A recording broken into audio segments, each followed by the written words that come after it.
That's it, we're leaving. All Bahamian evacuees without a visa, taken off. The Bahamians who remain are in shock. No one understands why the rule was changed at the last minute. The parents and kids now stuck on the island. Rules changing at the last minute. What's going on?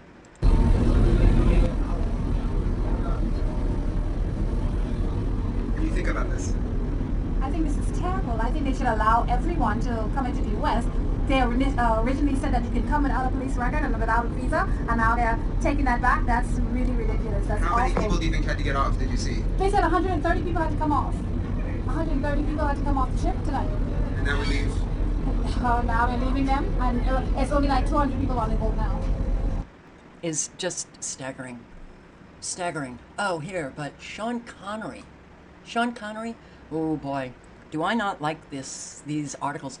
We weren't taking any chances. Sean Connery says he is lucky to have escaped unharmed at his luxury mansion in the Bahamas, where he was prepared for Hurricane Dorian, which may very well have killed thousands.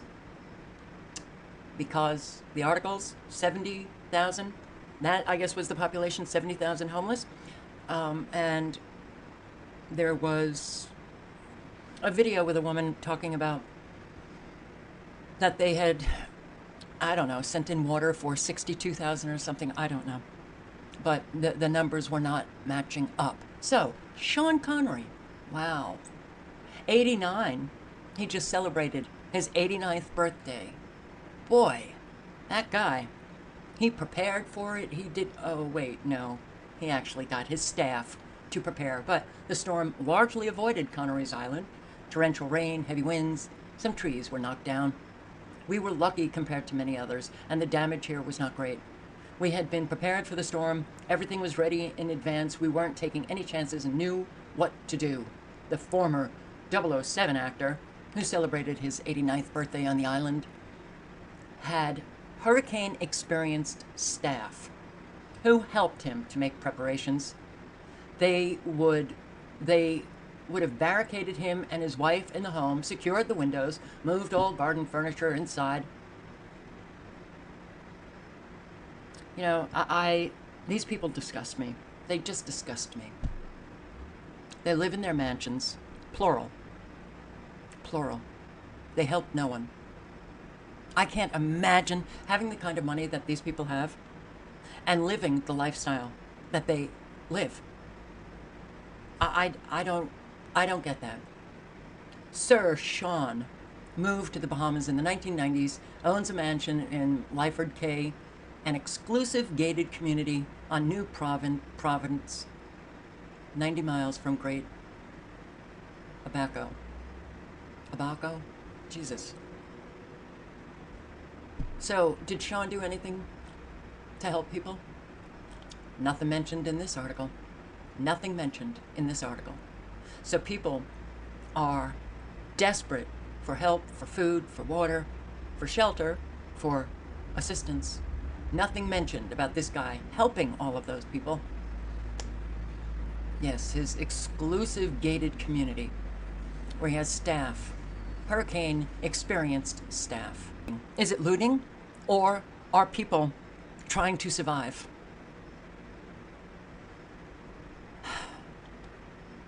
We don't know. But I'm sure a lot of people are trying to survive, and they might be put in the category as a looter. This is fine. Our business suffered no damage whatsoever. Wow. OBS Marine is just, we were very lucky. And what is your name? Colin, C-O-L-I-N, Rose, R-O-S-E, like the flower. All right, Mr. Rose. And what is your business? I have OBS Marine Limited. I'm a outboard motor distributor, and I'm a boat builder. I've been building boats for 30 years. I build the boats called Freeport Skiff. We build small boats from 14 to 25 feet long. How long have you been on the Bahamas? I've been in the Bahamas since 1946. Did you ever expect to see anything like this? No, I can literally say I've been through a dozen hurricanes, and this is just beyond my belief, totally. What was your mindset going into the storm? We knew it was going to be bad because we have a friend that works with NOAA up in Washington, and she told us to be careful and watch out. So what was the plan? No plan. We have a plan for our home. Our home was elevated.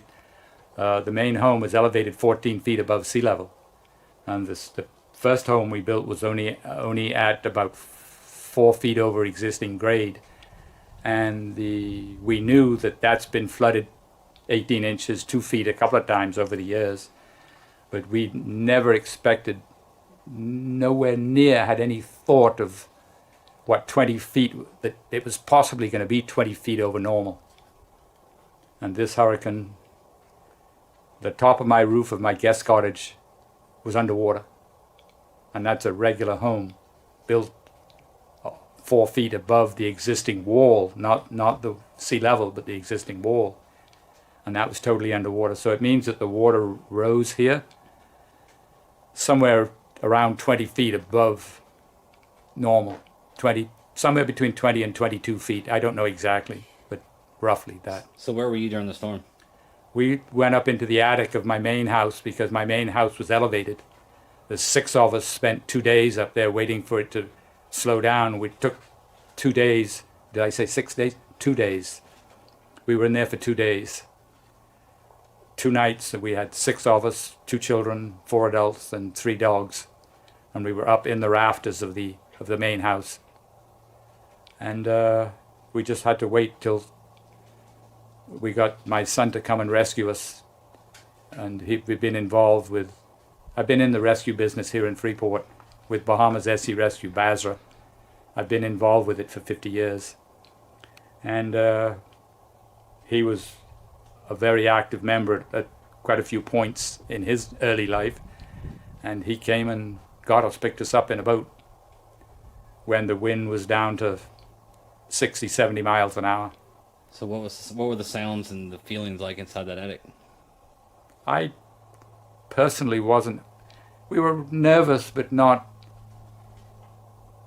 I wasn't worried because I knew that the sea wasn't going to rise. It had to come up to get to us where we were. It had to come up another 7 or 8 feet. And I felt quite safe that it wasn't going to come that high.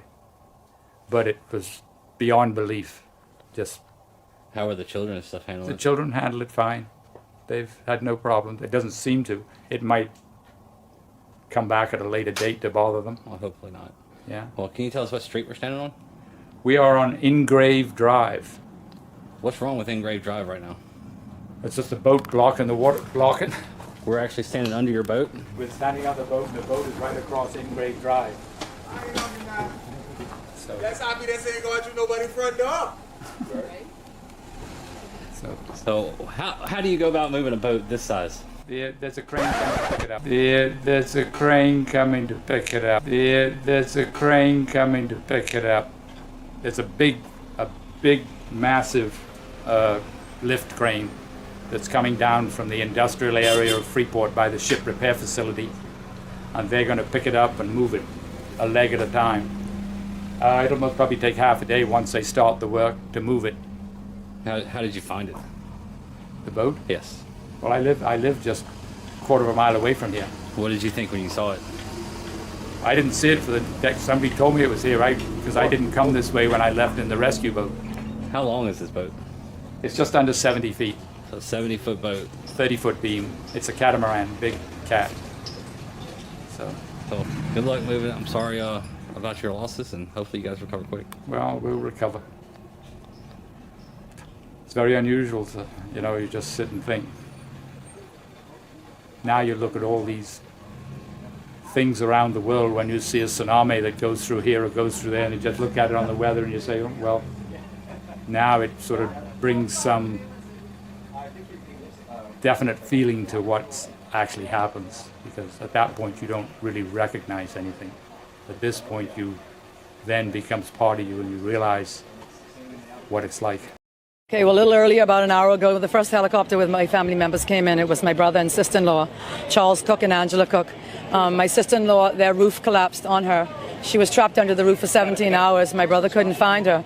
He set the dog in there, and the dog is a shepherd, and he found her, but he couldn't lift the roof off of her. So she was stuck underneath that roof for 17 hours until there was a break in the storm and the neighbors came over to help. They took her across to their house. Today was the first day we've been able to get her out. She can't walk. The second helicopter that came in brought in a family from down the shore that had been separated.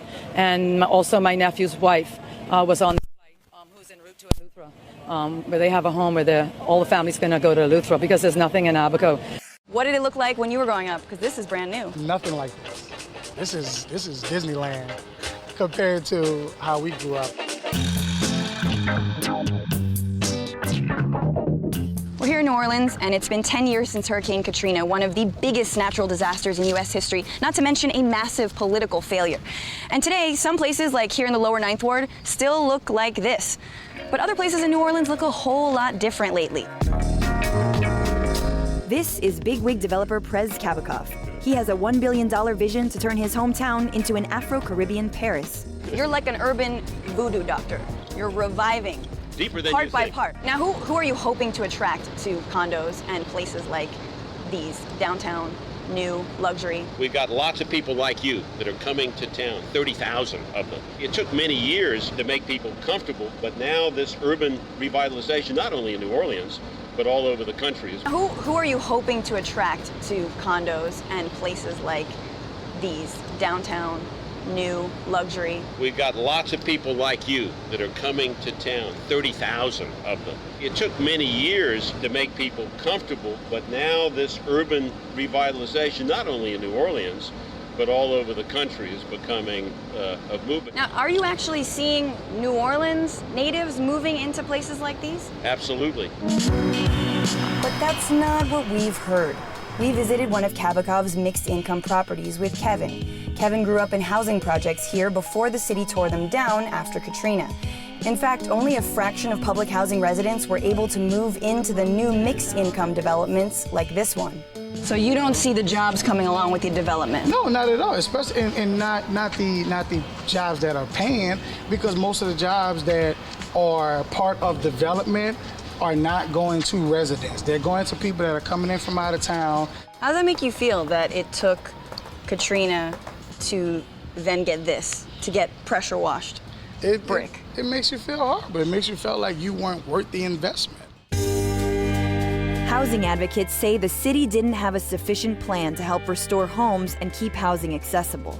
New Orleans is a city that contains a majority of renters. Because rents have increased so much, then lower income people no longer have access to the neighborhoods in which they've traditionally lived. Neil is trying to help curb rapid gentrification by keeping locals in their neighborhoods. He uses tax incentives to flip historic houses and then rents them at affordable rates. Isn't it just a stylistic difference? Some like more green. No, this house was about to fall down. It couldn't have made it many more months.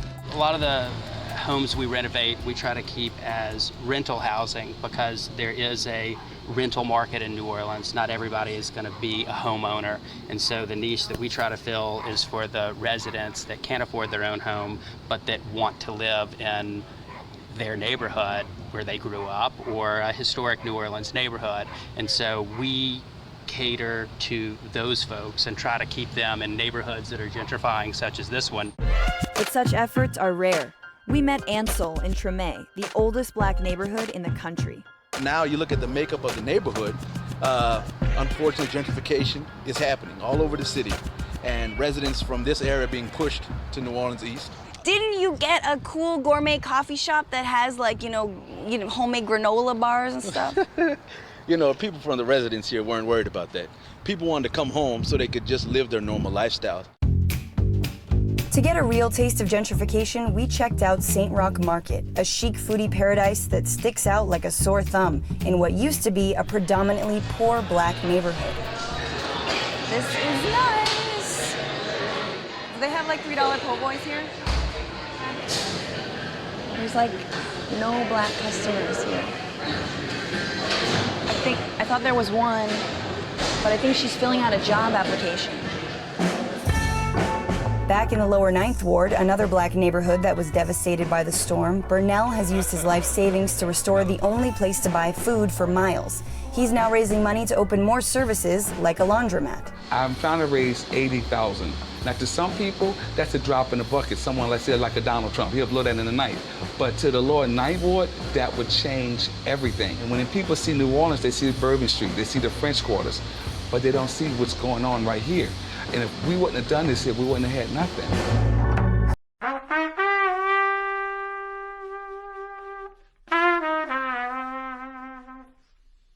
Just a prayer for New Orleans. Just a prayer for New Orleans. Just a prayer for New Orleans. Please don't stare. I'm from New Orleans. Just a prayer for New Orleans. Just a prayer for New Orleans.